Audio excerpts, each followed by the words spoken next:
هو الفقيه بفعاله ليس الفقيه بنطقه ومقاله.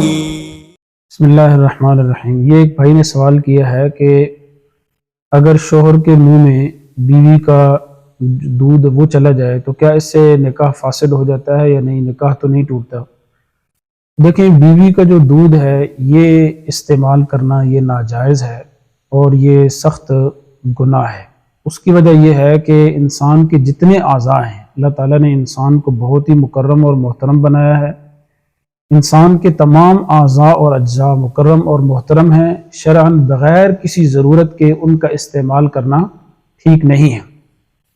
شیر خارگی کے زمانے میں جو بچے کو اجازت دی جاتی ہے وہ بھی ضرورت کے تحت پر ہے کہ 2 سال تک وہ ماں کا دودھ استعمال کر سکتا ہے، لیکن 2 سال کے بعد بچے کے لیے بھی اپنی ماں کا دودھ پینا یہ جائز نہیں ہے، اس لیے کہ انسان کے اعضاء وہ محترم اور مکرم ہیں. بغیر ضرورت کے ان کا استعمال یا ان سے انتفاع فائدہ حاصل کرنا یہ ٹھیک نہیں ہے.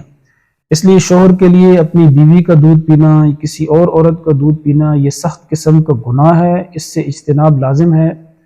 اگر کسی کی غلطی میں کسی کے منہ میں غلطی سے وہ اپنی بیوی کا دودھ چلا جائے تو اس سے نکاح تو نہیں ٹوٹتا، لیکن یہ بہت گناہ کا کام ہے. اس لیے اس پر توبہ اور استغفار کرنی چاہیے، اللہ تعالیٰ سے معافی مانگنی چاہیے اور آئندہ جو ہے وہ اس سے بچنا چاہیے.